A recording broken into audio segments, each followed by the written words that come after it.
Assalamualaikum warahmatullahi taala wabarakatuh. Selamat datang kembali di channel Pixie Cerita Horor. Untuk kisah kali ini ada sebuah kisah yang berjudul Ritual Tukar Pasangan Gunung Kemukus, sebuah ritual persugihan tanpa tumbal. Dan untuk seperti apa kisahnya? Mari kita masuk ke ceritanya. Langit Bandung sore itu kelabu, seperti perasaan Bima yang semakin hari semakin berat menanggung beban hidup. Hujan rintik-rintik turun menetes di sela genteng kontrakan reot yang ditempati Bima bersama istrinya Anis. Di atas meja makan yang cuma berisi nasi dingin dan sepotong tempe, Bima duduk termenung. Tangannya gemetar menahan marah sekaligus putus asa. Saat menatap tumpukan tagihan, Anis membanting gelas ke meja. "Bima, sampai kapan kamu mau begini? Terus uang kontrakan belum dibayar, hutang warung makin menumpuk. Aku capek, Mas.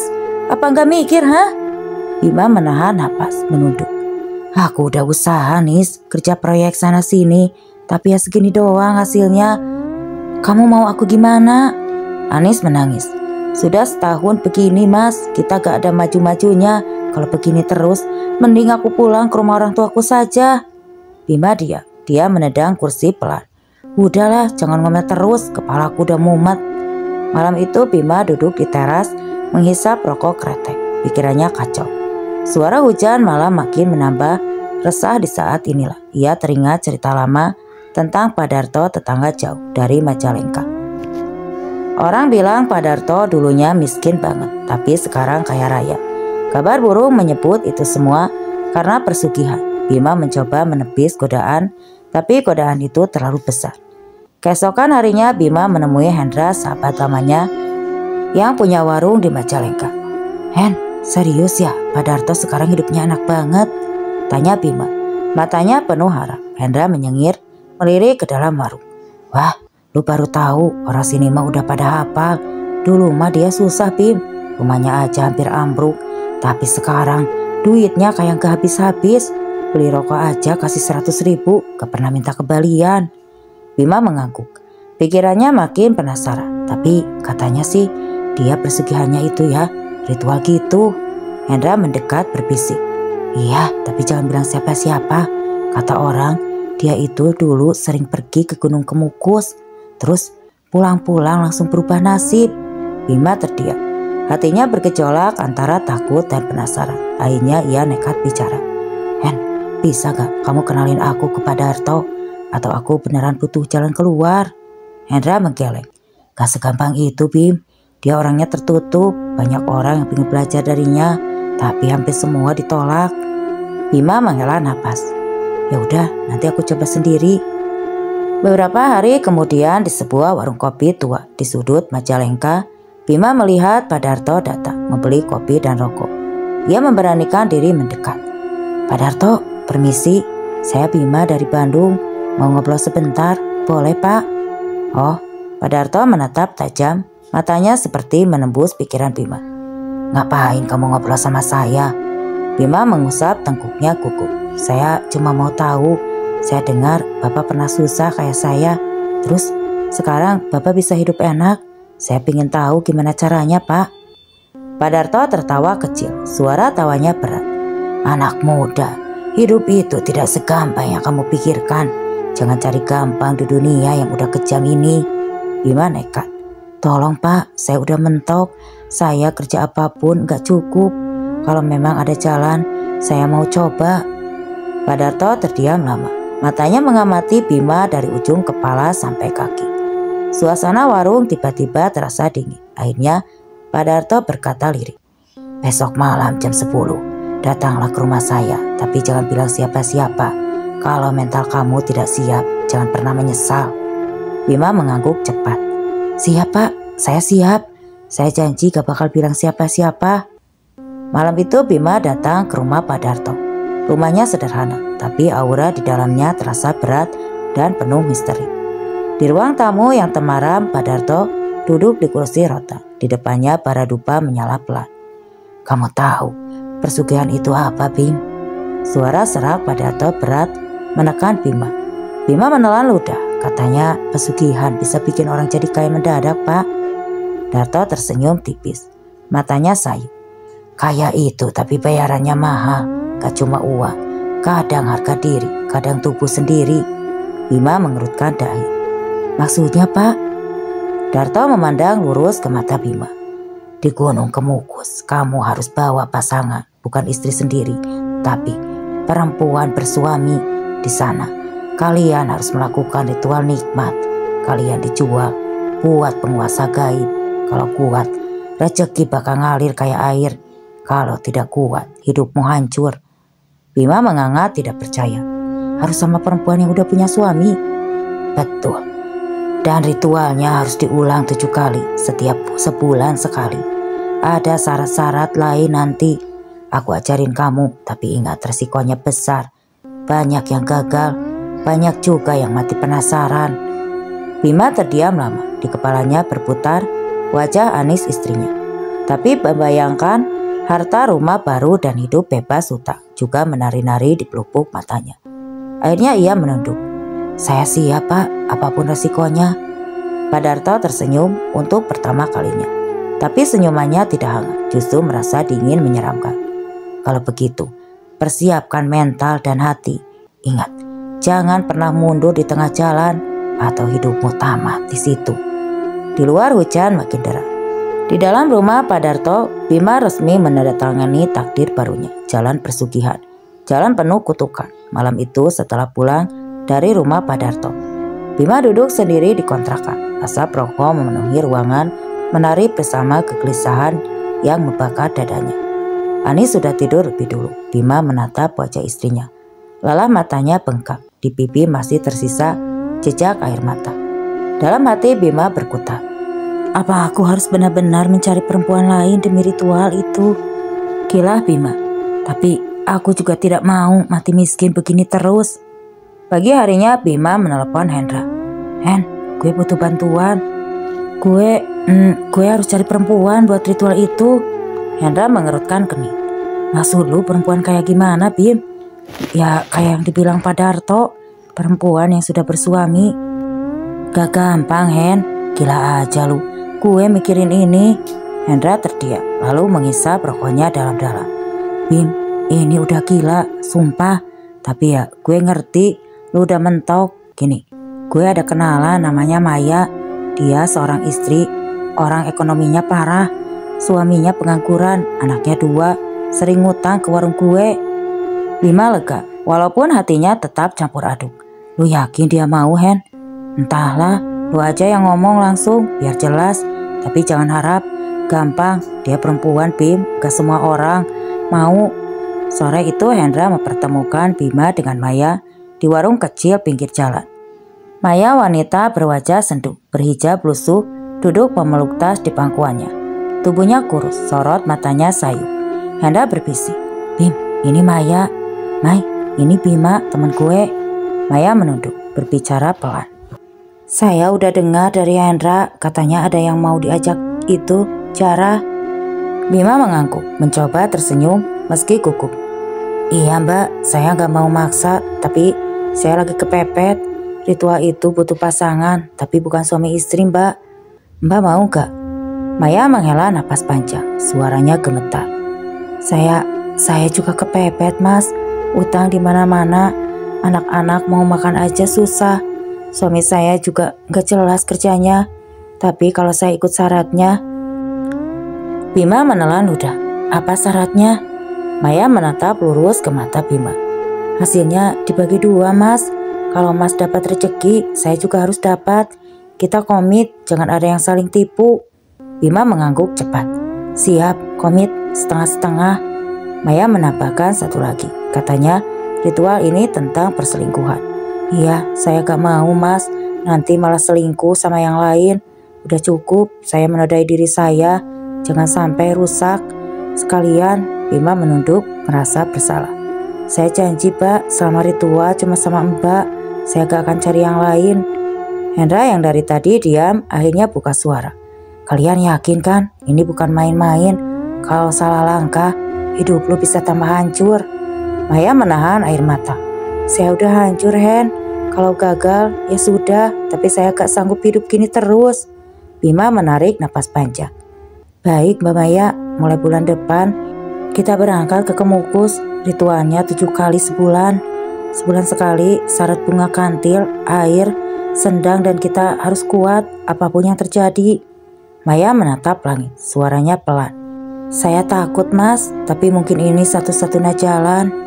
Malamnya Bima melamun di kontrakan. Anis menghampiri. Mas, kamu kenapa sih akhir-akhir ini murung terus? Bima gelalapan, berusaha tersenyum.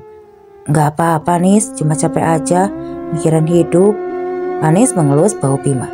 Jangan menyerah Mas, aku tahu kamu pasti lagi berjuang, tapi jangan cari jalan pintas aneh-aneh ya.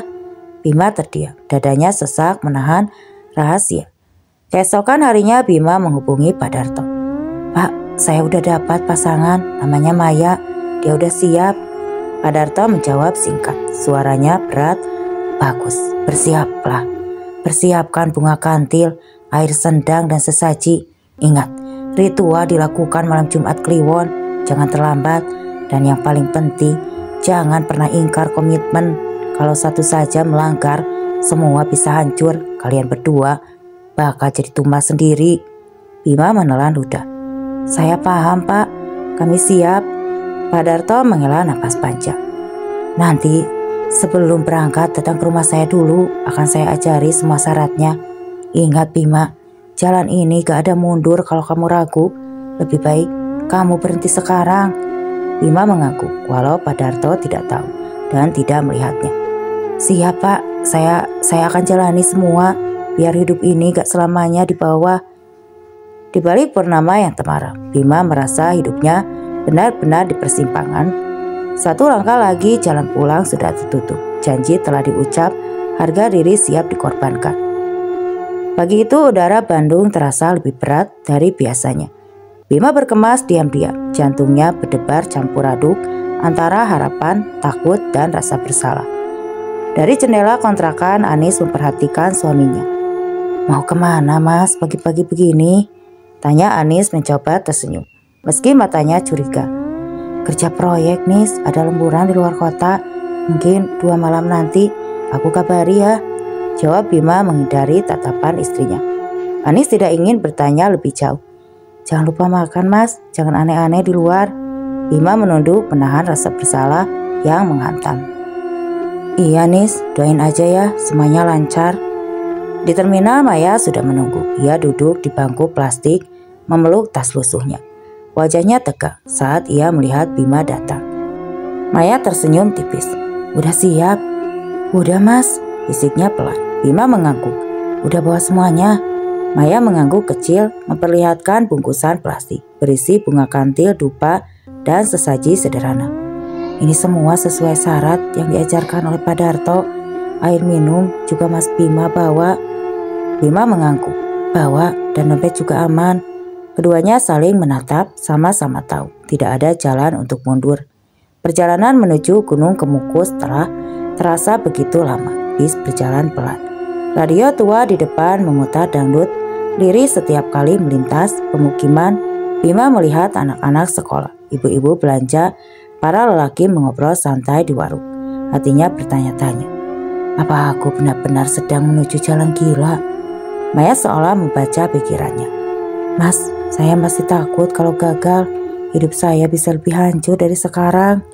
Bima menggenggam lengan Maya dingin dan berkeringat. Kita komit Mbak, kita udah sampai di sini. Jangan takut, aku juga nekat kok. Maya tersenyum getir. Yang penting, jangan tinggalin saya ya Mas. Kita janji sama-sama sampai di kaki Gunung Kemukus. Suasana sudah ramai di pinggir jalan. Penjual bunga kantil dan dupa berserakan, menawarkan dagangannya ke setiap bicara yang datang. Beli bunga kantil Mas, asli biar rezeki lancar, seru seorang ibu parubaya. Maya memilih seikat bunga, menyerahkan uang receh. Bima membayar, lalu berdua berjalan ke arah sendang, melewati gerombolan orang-orang yang sibuk. Wajah-wajah penuh harap dan kecemasan. Setelah membasuh wajah dan mengambil air sendang, Bima menatap Maya. Kamu siap, Mbak?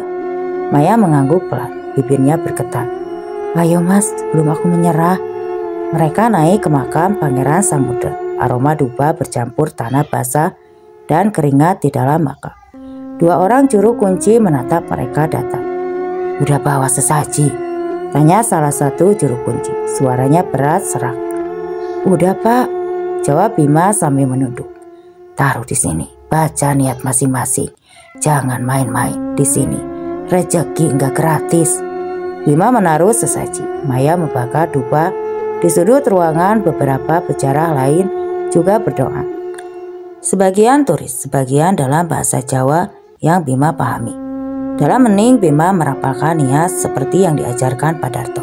"Ya Pangeran Samudra, Dewi Ontulan Nikmat, kami malam ini kami jual kepada kalian. Basalah dengan rezeki itu, lapis bumi, tuh lapis langit." Maya menutup mata, air mata mengalir. Diam-diam Bima menggenggam tangan Maya lebih erat, menguatkan dirinya. Usai dari makam, mereka mencari kamar sewaan. Di deretan warung pinggir bukit, seorang ibu pemilik warung memberi kunci, menatap mereka dengan tatapan paham. "Semalam aja Bu," kata Bima pelan. "Semalam cukup, yang penting niatnya kuat," jawab ibu itu sambil tersenyum sinis. Di kamar sempit itu aroma dupa masih melekat. Maya duduk di ranjang menatap lantai. "Mas, kita benar-benar mau lakuin ini?" Suara Maya bergetar penuh malu dan ketakutan. Bima menelan ludah. "Kita udah sampai di sini Mbak. Kita lakukan demi keluarga kita, demi hidup yang lebih baik. Percaya sama aku." Maya mengangguk pelan. "Janji Mas, habis ini kita nggak berubah. Kita tetap saling jaga." Bima mendekat, duduk di samping Maya. "Aku janji." Malam semakin larut, dupa dibakar, bunga kantil diletakkan di bawah bantal. Mereka mulai ritual dengan mengucapkan niat yang diajarkan. Saat tubuh bersentuhan, hawa aneh merambat di kulit mereka. Bukan hanya rasa bersalah, ada sensasi panas dingin, jantung berdebar, napas berat, dan gairah yang tidak pernah mereka rasakan sebelumnya. Di luar kamar suara angin meraung, pohon-pohon bergetar. Maya menangis perlahan. "Maaf Mas, saya gak pernah segila ini." Bima memeluk Maya, mencoba menenangkan. Tapi makin lama, makin dalam mereka terjerat sensasi yang tidak bisa dijelaskan. Selesai keduanya terkulai lemas. Beberapa saat kemudian seperti kerasukan. Keinginan itu muncul lagi dan terjadi lagi. Sampai tubuh mereka benar-benar lelah dan hampir tidak sadarkan diri. Menjelang subuh Maya menangis di sudut ranjang. "Mas, apa dosa kita bakal diampuni?" Bima tidak menjawab, menatap langit-langit kamar yang gelap. "Entahlah Mbak, yang penting besok hidup kita berubah." Maya tersenyum pahit. "Kalau gak berubah Mas, kalau ternyata cuma kutukan." Bima memejamkan mata, mendengar suara angin membawa bisikan entah dari mana. "Kita udah terlanjur masuk Mbak, gak ada jalan pulang." Di luar pagi mulai menyingsing. Mereka pulang tanpa berkata-kata. Masing-masing tenggelam dalam pikiran dan penyesalan. Maya menggenggam tangan Bima erat di dalam bis. "Mas, tolong jangan tinggalin saya. Kita bareng sampai akhir." Bima mengangguk pelan. Meski dalam hati ia tahu jalan yang mereka lalui kini tidak lagi bisa kembali. Pagi di Bandung terasa lebih hangat dari biasanya. Bima bangun dengan tubuh letih. Seolah sisa-sisa ritual di kemukus masih menempel di tulang. Ia memandang wajah Maya yang tertidur di kursi bis, lalu mengalihkan pandangan keluar jendela. Menahan gelisah ketika mereka turun di terminal. Maya berbicara pelan, matanya sembab. "Mas, jangan bilang siapa-siapa ya. Saya malu kalau ketahuan keluarga." Bima mengangguk. "Tenang Mbak, kita komit. Cuma kita berdua yang tahu. Mulai sekarang gak ada lagi yang namanya saling tuduh atau saling ninggalin." Maya mengangguk lemah. Ia lalu pamit naik angkot kembali ke rumahnya, membawa beban berat di pundak. Hari-hari berikutnya berjalan biasa saja. Bima kembali kerja serabutan. Tidak ada tanda-tanda rezeki instan seperti yang dijanjikan Pak Darto. Di malam-malam sepi ia mulai meragukan keputusannya. Hingga suatu sore Hendra temannya yang punya warung menghubungi Bima. "Bim, sini deh ke warung, gue mau minta tolong." Bima bergegas ke warung. Mendapati Hendra, warung itu sepi. Hendra menepuk pundak Bima. "Bim, dengan gue makin hancur, seharian gak ada yang beli. Katanya lu bawa air dari kemukus. Benar?" Bima ragu tapi mengaku. "Ada air sendang, mau lu apain?" Hendra tersenyum miris. Gue udah desperate, coba lu siramin ke depan warung. Siapa tahu beneran bisa ngusir, sial. Kayak lu ceritain kemarin. Bima tertawa lemas. Lu percaya gue, Hen? Udah nih. Ia mengambil botol air sedang dari rangselnya, lalu menuangkan sedikit ke depan warung ke lantai dan ke keranjang kelapa muda di pojok. Mereka berdua tertawa malu-malu, seperti dua orang dewasa yang sedang pura-pura jadi anak kecil. Main air tidak lama berselang. Tiba-tiba seorang ibu muda masuk, membeli 2 bungkus gorengan dan sebotol air kelapa. Lalu datang bapak-bapak pembeli kopi. Tidak lama, datang 2 tukang ojek pesan mie instan. Dalam waktu 30 menit, warung yang biasanya lenggang jadi ramai tidak terkira. Hendra menatap Bima dengan mata melebar. Gila Bim, beneran? Ia melirik air botol sedang seolah melihat benda keramat. Lu yakin ini bukan kebetulan? Bima sendiri melongo. Gue gak ngerti Hen, tapi gue dikemukus juga katanya kalau air sendang itu udah disiram, rezeki jadi lancar. Entah itu mistis. Saat itu muka Hendra berubah. Makasih Bim. Kalau beneran, ini dari lu gue bakal lupa. Malamnya Bima pulang dengan perasaan campur aduk. Di kontrakan, tumben mas pulang cepat, duitnya mana? Ucap Anis. Bima tersenyum lemas. Belum ada Nis, sabar ya. Anis memalingkan muka kecewa. Bima berbaring di tikar menatap langit-langit. Pikirannya melayang-layang. Ponselnya berbunyi pesan dari Maya. Mas, saya belum merasa ada perubahan. Suami saya masih marah-marah, dagangan saya juga sepi. Bima membalas cepat. Sabar Mbak, kata Pak Darto, efeknya gak langsung. Mungkin butuh ritual kedua. Tidak lama telepon berderi. Maya menghubungi dengan suara gemetar. Mas, saya takut kalau nanti gagal. Kita makin siap. Saya udah banyak dosa mas. Anak-anak saya ngelihat saya nangis tiap malam. Saya gak kuat mas. Bima terdiam sejenak. Lalu berkata pelan, jangan takut Mbak, kita jalanin aja, rezeki pasti datang, asal kita komit. Maya menangis di ujung sana. Janji ya mas, jangan pernah tinggalin saya nggak sanggup kalau harus hadapi semua ini sendirian. Bima menahan napas, lalu berkata, janji Mbak, kita bareng terus. 2 hari berlalu, Hendra mengirim pesan lagi kepada Bima. Bim, lu harus lihat warung kue, sekarang baru 2 hari dagangan kue udah ludes. Gila, sehari kue dapat jutaan. Biasanya cuma ratusan ribu. Pelanggan datang terus aja. Yang beli.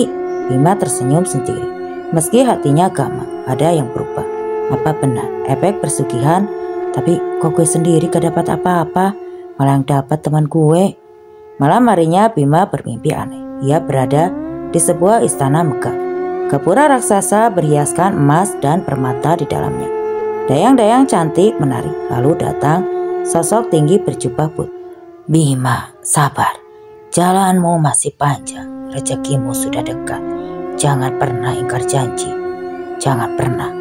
Baik dirimu atau pasanganmu atau semua akan musnah.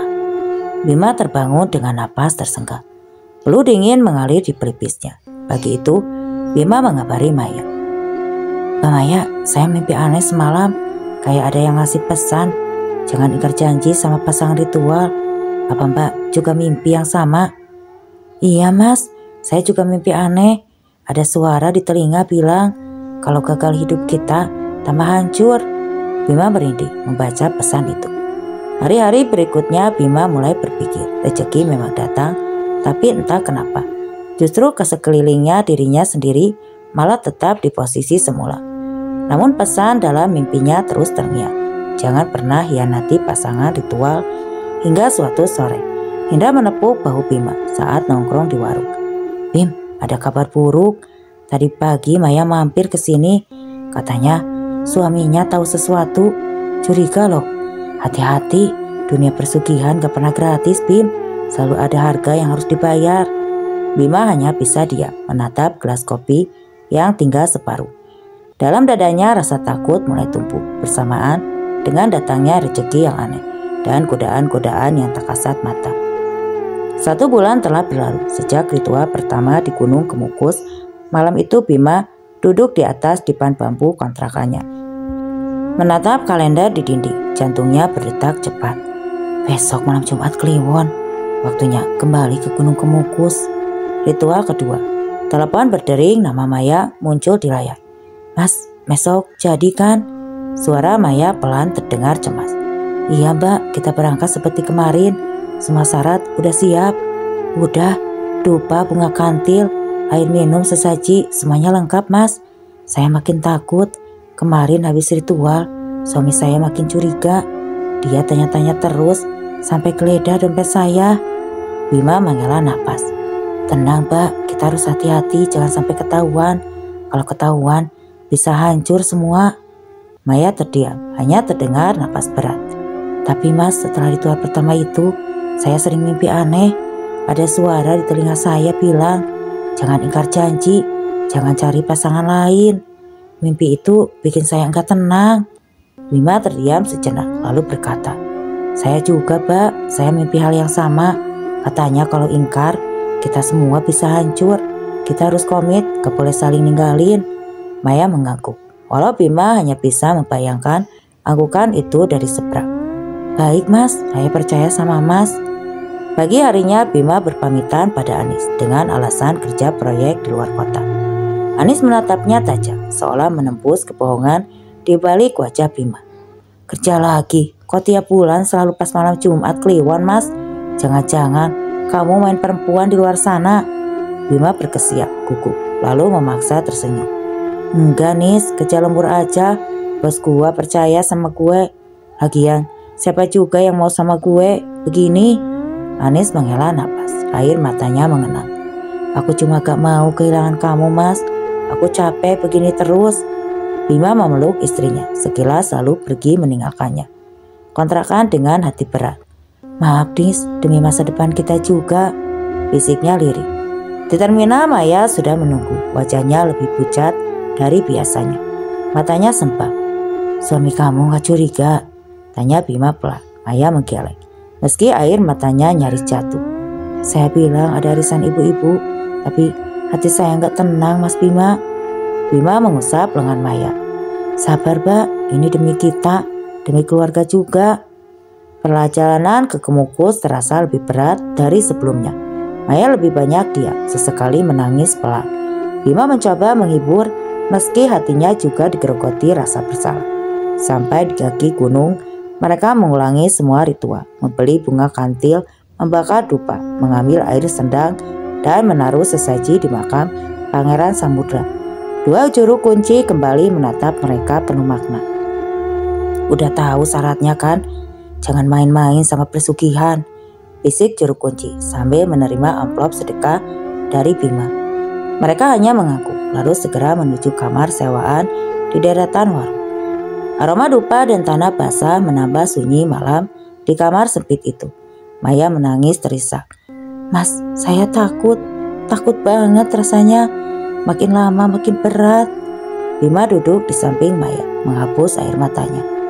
Kalau Mbak gak kuat, kita bisa berhenti. Maya menggeleng keras. Jangan, kalau kita berhenti di tengah jalan, nanti semua kutukan balik ke kita. Itu yang saya dengar dari mimpi. Bima menahan napas. Baik Mbak, kita jalani saja ritual. Dimulai lagi.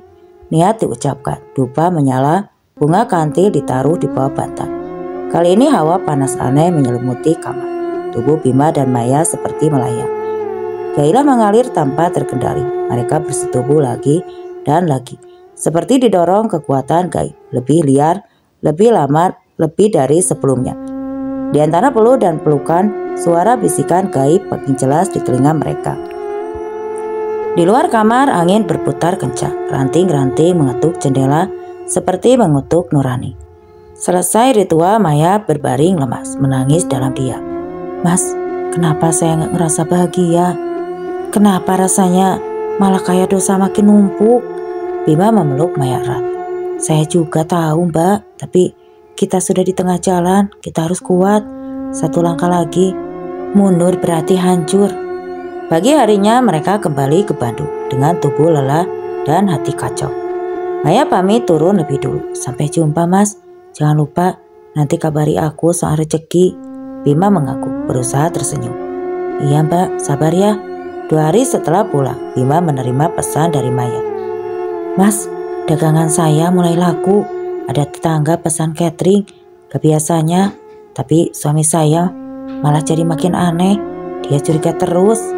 Bima membalas, Alhamdulillah mbak, kalau ada rezeki jangan lupa bagi dua. Saya juga mulai dapat kerjaan kecil-kecilan. Lagi tak lama Hendra mengirim pesan. Warung kue makin ramai Bim. Setiap hari pelanggan numpuk. Kue sampai bingung sendiri. Tapi dibalik pesan itu, Maya menghubungi lagi dengan suara panik. Mas, saya mimpi buruk. Tadi malam ada suara bilang, jangan selingkuh, jangan ingkar janji. Kalau tidak, semua habis mas. Saya takut. Saya nggak tahu sampai kapan saya kuat. Bima menghela napas panjang, menatap langit malam. Tenang Pak, kita jalani bareng-bareng. Ingat, ritual harus 7 kali. Satu saja batal, semuanya bisa musnah. Kita sudah basah, jangan berhenti, berenang saja sekalian. Maya terisak. Mas, tolong jangan pernah ninggalin saya ya. Kita saling jagain ya. Bima mengangguk, walau Maya tidak melihat. Iya mbak, saya janji kita saling jaga sampai akhir. Namun dalam hati Bima ketakutan. Ia mulai tumbuh nikmat yang mereka jual memang mulai membuahkan rezeki. Tapi setiap malam yang berlalu, dosa dan kutukan terasa semakin menjerat. Dan jalan pulang kini benar-benar sudah tertutup. Hujan deras mengguyur Bandung. Sore itu Bima duduk di warung kopi dekat kontrakan, menatap layar ponsel yang terus berbunyi. Pesan pertama dari Maya. Mas, catering saya makin rame. Ada pesanan sampai dari luar komplek. Tapi aneh, setiap malam saya selalu bermimpi dikejar bayangan hitam. Anak saya juga mulai sering demam. Bima mengetik balasan dengan jari gemetar. Sabar Pak, itu mungkin efek dari ritual. Jangan lupa sedekah kalau ada rezeki. Segera bagi dua ya, biar lancar. Tidak lama Maya menelpon. Suaranya lirih, penuh kegelisahan. Mas, saya semalam mimpi buruk. Ada yang datang, mukanya gak kelihatan. Dia bilang, ingat janji, 1 jangan ingkar. Gitu mas. Saya takut. Bahkan suami saya jadi makin kasar. Dia maki-maki saya. Tadi pagi bilang saya berubah. Saya takut mas. Bima menarik napas panjang. Tenang mbak, jangan sampai ketahuan. Kita jalani semua ini, pasti ada akhirnya. Jangan lupa 7 kali ritual, sisanya 5 kali lagi. Maya menangis pelan di seberang sana. Saya makin takut, tapi kalau berhenti, saya gimana mas? Saya takut. Semua berantakan. Bima menggenggam ponsel erat. Mbak, kita udah jalan sejauh ini. Kalau berhenti justru bahaya. Kita harus kuat. Saya juga sering mimpi aneh kayak ada suara di kepala. Jangan ingkar janji. Jangan berkhianat. Saya juga gak tenang, Mbak. Maya menangis. Mas, saya gak punya siapa-siapa lagi kecuali mas. Saya mohon jangan pernah ninggalin saya. Malam itu Bima pulang ke kontrakan. Membawa beberapa lembar uang hasil kerja sambilan dan juga jatah bagiannya dari Maya. Anis menyambutnya dengan curiga. Dari mana saja mas? Tumben bawa uang lebih. Bima mengelak. Lemburan proyek Nis, ada bonus kecil buat bayar utang, buat belanja. Anis tetap menatapnya dengan mata marah. Jangan main perempuan di luar ya. Aku tahu kamu akhir-akhir ini sering aneh. Bima menghela napas, menahan rasa bersalah. Jangan seudo Nis, aku cuma cari uang buat kita. Anis menunduk, tapi air matanya tetap jatuh. Aku capek mas, tiap malam kamu gak pulang. Aku mimpi buruk terus, kayak ada yang gelap merasuki rumah.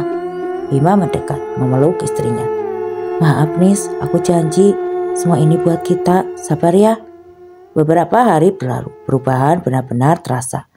Pesanan catering Maya meledak. Bima dapat tawaran proyek baru, bahkan Hendra teman mereka juga merasakan dampaknya. Suatu malam Hendra mengajak Bima nongkrong di warung. Bim, hidup gue berubah, sumpah. Warung gue ramah terus, sampai bingung layanin pelanggan. Tapi ada yang aneh Bim. Bima menaikkan alisnya. Aneh gimana Hen? Hendra menatap kosong. Istri gue ngeluh, katanya anak gue sekarang sering kerasukan, teriak-teriak tengah malam. Gue juga sering lihat bayangan hitam lewat di dapur. Padahal sebelumnya gue gak pernah. Bima tercengang. Hen, lu sedekah aja yang banyak. Jangan lupa Warung lu itu udah gue siram air sendang. Lu ingat kan? Hendra mengangguk pelan. Gue takut, Bim. Kalau ini kutukan. Gimana, Bim? Bima menepuk pundak Hendra, menahan kegelisahannya. Jangan takut, semua ada resikonya. Kita udah pilih jalan ini, jangan setengah-setengah. Malam harinya Bima sendiri tidak bisa tidur. Ia bermimpi masuk ke sebuah istana megah penuh cahaya. Tapi tiba-tiba suasana berubah gelap. Suara-suara berbisik di telinga. Jangan hianati pasanganmu. Jangan makan sendiri. 7 kali ritual atau hidupmu jadi tumbal. Bima terbangun dengan napas terengah-engah. Keringat dingin membasahi punggung. Ia menatap sekeliling kamar. Sekilas ia melihat bayangan hitam berdiri di sudut ruangan. Tapi ketika dia mengerjap-ngerjapkan matanya, bayangan itu lenyap. Keesokan harinya Maya menelpon lagi. Suaranya terdengar semakin panik. Mas, saya udah bagi rezeki ke Mas, tapi anak saya demam tinggi gak sembuh-sembuh. Setiap malam dia mengigau, bilang lihat perempuan tua duduk di pojok kamar. Saya takut Mas, saya gak kuat lagi. Bima berusaha tegak meski hatinya ciut. Tenang Mbak, itu cuma ujian. Jangan lupa sedekah dan doakan anaknya. Kita jalanin aja, jangan berhenti. Sebentar lagi ritual ketiga ya Mbak. Maya menghela napas panjang, terdengar lemah. Iya Mas, saya akan bertahan. Tolong jangan tinggalin saya. Bimas mengangguk mantap.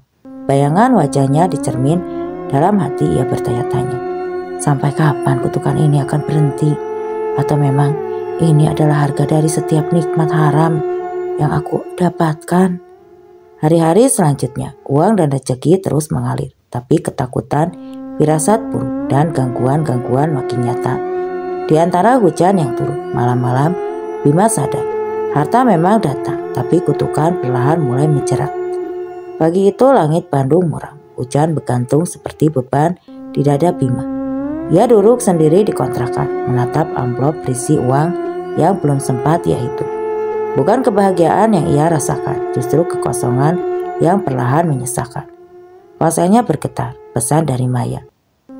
Mas, besok ritual ketiga ya, tapi saya ragu. Bima membalas cepat. Ada apa Mbak? Jangan mundur sekarang, semua ini belum selesai. Tidak lama telepon Maya masuk, suaranya pelan seperti habis menangis. Mas, saya takut. Semalam suami saya ngamuk banting piring. Dia bilang, saya bukan Maya yang dulu. Saya juga makin gak sanggup Mas. Setiap malam ada bayangan hitam di kamar anak saya. Anak saya makin sering sakit. Saya lelah Mas. Bima menahan napas, mencoba tegak.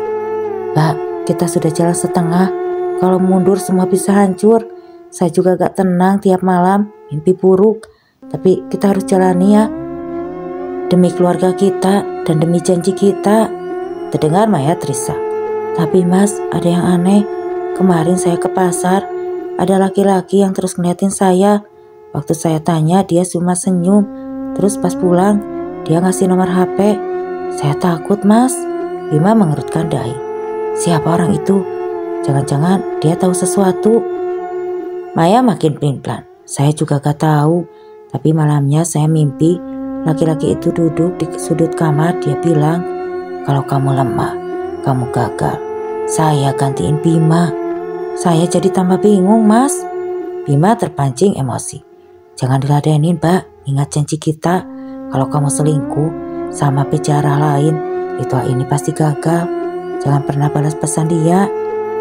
Maya terdiam lama lalu mengangguk pelan. Saya takut Mas, tapi saya janji saya gak akan berkhianat. Hari ritual ketiga tiba. Malam itu di penginapan murah dekat Kemukus. Bima dan Maya duduk berhadapan, tampak lebih murung dari sebelumnya. Dupa dan bunga kantil sudah siap di meja. Bima menatap Maya.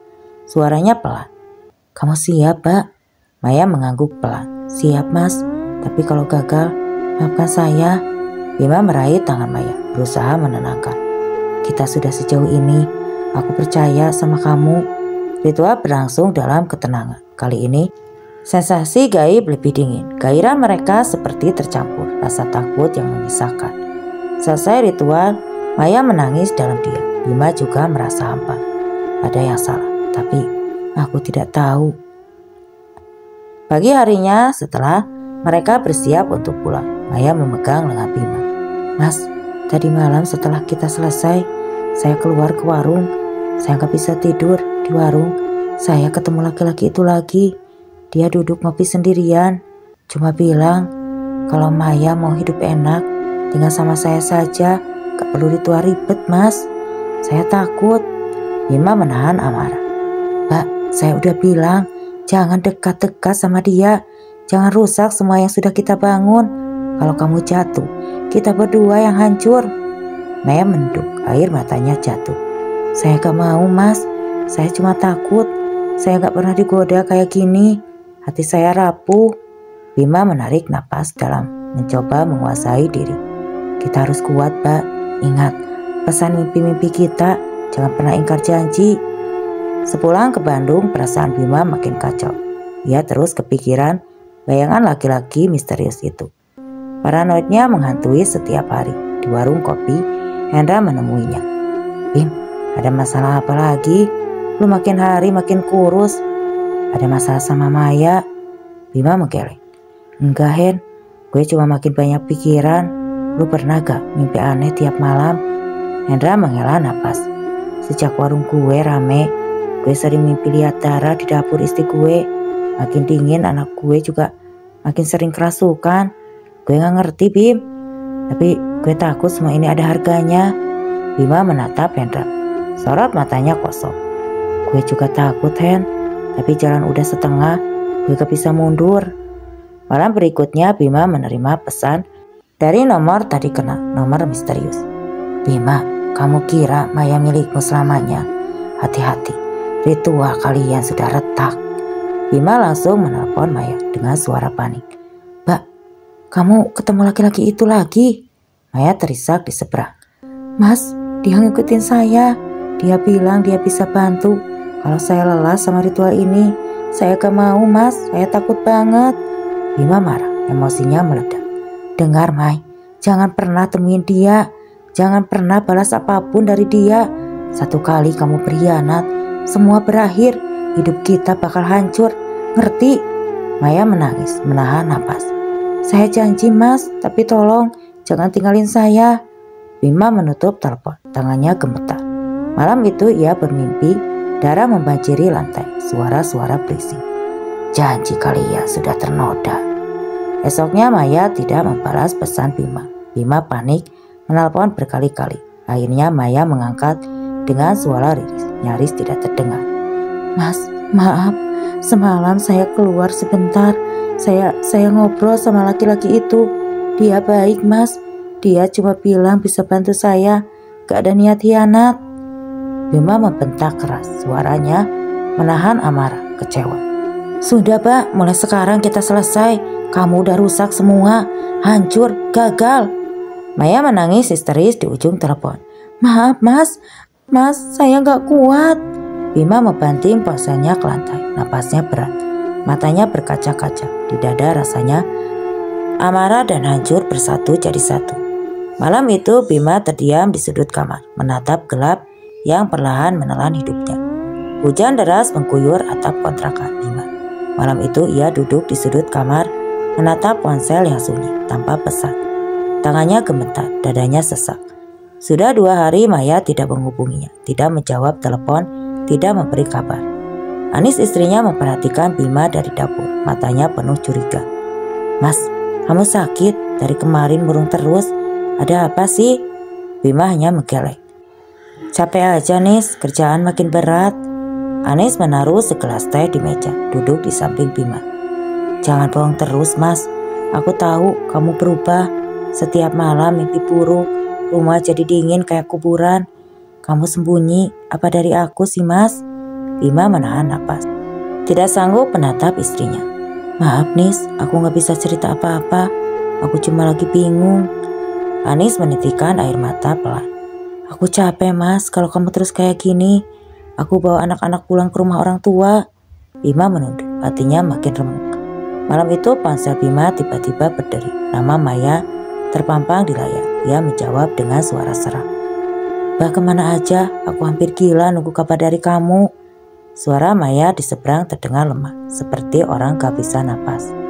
Maaf mas, saya nggak kuat. Setelah kejadian itu saya jatuh sakit. Anak saya juga makin parah. Rumah kayak diselimuti sesuatu yang berat.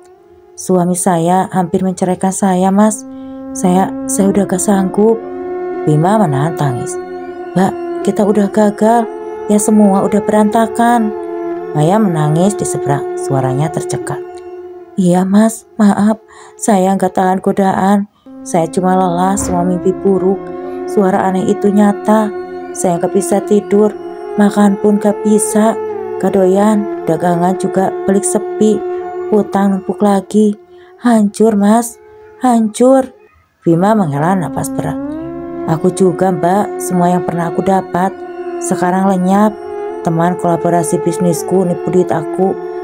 Raib, aku ditinggal istri, aku gak punya siapa-siapa lagi. Di seberang Maya hanya bisa menangis. Aku udah minta maaf sama suami, tapi dia bilang rumah tangga kami tidak bisa diselamatkan. Aku diancam cerai mas. Bima terdiam lama.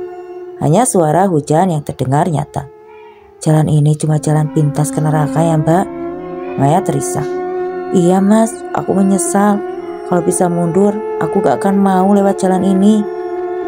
Keesokan harinya Bima memberanikan diri mendatangi rumah Pak Darto, berharap ada solusi.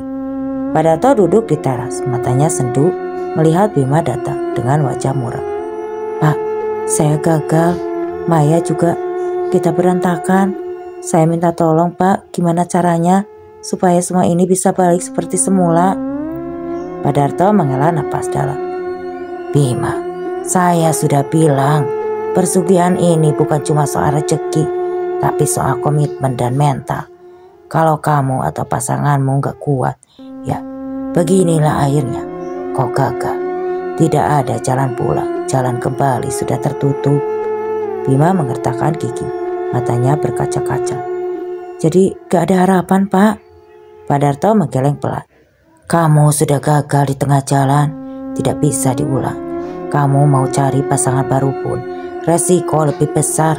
Hantu masa lalu bakal terus ngejar. Terkadang lebih baik pasrah, jalani hidup, minta ampun dan jangan pernah ulangi lagi. Bima menunduk, matanya penuh dengan air mata. Saya sudah kehilangan segalanya Pak.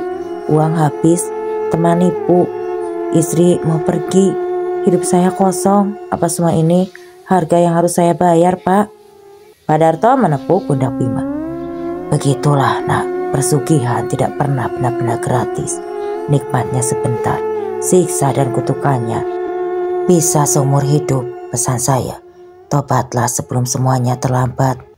Bima hanya bisa menunduk, dadanya berat oleh penyesalan. Malamnya Bima menatap foto keluarga di meja, tangannya bergetar. Ia mengetik pesan pada Maya. Mbak, maaf ya, aku juga minta maaf sama semua yang pernah aku sakiti. Kalau bisa, kita mulai lagi hidup dari nol, biar kita bisa lega. Walau hidup miskin, aku doakan kamu dan anak-anak selamat. Beberapa menit kemudian, Maya membalas. Terima kasih mas, saya juga minta maaf. Semoga Allah mengampuni dosa-dosa kita. Kita ikhlaskan saja ya. Hujan makin deras. Di luar, Bima berbaring menutup wajah dengan bantal, menahan tangis yang tidak bisa lagi dibendung. Di luar sana nasibnya barulah bukan jadi kaya, tapi malah jadi saksi bahwa persugihan hanyalah menawarkan fata morgana. Malam itu hujan turun deras, suara air di selokan beradu dengan detak jantung Bima yang kian gelisah. Di kamar sempit ia gelisah, mata memerah, tidak bisa tidur. Suara langkah kaki terdengar dari atap, seperti seseorang berjalan mondar-mandir di atas genting. Bima bangun memandang ke arah jendela. Hujan turun, meski diiringi semilir angin kencang. Tiba-tiba terdengar suara lirik, seperti bisikan di telinga Bima. Bima menoleh, mencari sumber suara. Tidak ada siapa-siapa, hanya bayangan dirinya sendiri di cermin kecil di sudut kamar. Tiba-tiba ponselnya bergetar, menampilkan pesan dari Maya. Mas, saya gak bisa tidur. Semalam saya mimpi ada perempuan tua duduk di kaki ranjang. Dia bilang, jangan pernah kembali ke Kemukus. Kalau kau datang lagi, anak-anakmu jadi taruhannya. Jantung Bima berdegup kencang. Ia buru-buru membalas. Aku juga gak tenang, Pak. Aku dengar bisikan aneh. Rumahku dingin, seperti ada yang ngawasin setiap sudut. Tiba-tiba terdengar suara pintu diketuk. Anis masuk, wajahnya pucat. Mas, tadi aku lihat bayangan hitam lewat di dapur. Aku takut, Mas. Kenapa sih hidup kita jadi begini? Bima menarik napas berat. Lalu akhirnya ia berkata jujur. Maaf, Nis. Aku dulu pernah cari jalan pintas. Aku menyesal. Tapi sekarang semua sudah berbalik. Aku janji bakal berubah. Anis memeluk Bima. Air matanya jatuh di bahu suaminya. Aku cuma ingin hidup damai, Mas. Aku gak butuh kaya. Aku cuma pingin keluarga kita utuh. Bima mengangguk. Lukanya erat. Keesokan pagi Bima pergi ke masjid kecil di ujung gang. Dia duduk menengadahkan tangan, berdoa dalam hati. Ya Allah, ampuni aku. Aku ingin hidup normal lagi. Aku ingin istriku dan anak-anakku selamat. Aku sadar, jalan pintas cuma bikin hidupku makin sengsara. Di masjid itu ia bertemu Pak Darto yang sedang menyapu halaman. Pak Darto menatapnya lama. Bima, kamu terlihat lebih tua dari usiamu. Kutukan itu memang gak kelihatan, tapi hidupmu sudah habis setengah, nak. Bima mengangguk lemas. Saya tahu, Pak, saya cuma ingin lepas. Apa ada harapan buat saya? Pak Darto menghela napas panjang. Kalau kamu mau lepas, jangan pernah kembali ke Kemukus. Jangan pernah terima iming-iming cepat kaya lagi. Kalau sudah ada tanda-tanda aneh, sedekah banyak-banyak, doa jangan ditinggalkan. Ibadah satu-satunya adalah jalan meminta ampun sama Tuhan. Bima menatap langit, air matanya jatuh. Terima kasih, Pak, saya bakal jalani semua itu. Malamnya Bima bermimpi. Ia kembali ke istana megah, gapura tinggi. Dayang-dayang menari, tapi kini semuanya gelap. Di tengah ruangan berdiri sosok lelaki tinggi, berjubah putih, dan perempuan tua berambut panjang. Wajah mereka tampak pucat, mata merah menyala. Sosok lelaki itu berkata, suaranya berat seperti petir. Kau sudah gagal, Bima. Nikmat yang kau inginkan telah berubah jadi kutukan. Tapi ingat, setiap makhluk yang menyesal dan memohon ampun akan diberi kesempatan. Tapi jangan pernah ingkar lagi. Perempuan tua itu mendekat, membisikkan kata-kata dingin di telinga Bima. Sampaikan pada semua manusia, jangan main-main dengan dunia kami. Nikmat persugihan adalah kutukan abadi. Setiap rezeki instan selalu dibayar air mata. Bima tersentak bangun, tubuhnya berkeringat. Anis menatapnya cemas. Mimpi buruk lagi, Mas. Bima memeluk istrinya. Iya, Nis, tapi aku janji itu yang terakhir. Aku mau jadi suami dan ayah yang benar, Nis. Anis mengangguk pelan. Aku percaya sama Mas. Hari-hari berlalu, hidup Bima tak langsung membaik, tapi ia mulai menerima kenyataan. Bekerja jujur, membangun kembali kepercayaan istri dan anak-anaknya. Ia dan Maya tidak lagi pernah berhubungan, hanya saling mendoakan dari kejauhan. Setiap malam Jumat Kliwon, Bima duduk di teras rumah, menatap langit, mengingat pesan dari dunia gelap itu. Jangan pernah main-main dengan persugihan. Setiap nikmat instan, pasti ada kutukan yang mengintai. Jangan pernah tergoda jalan pintas, karena harta yang didapat dengan cara haram akan kembali dalam bentuk kutukan. Dan cerita pun selesai.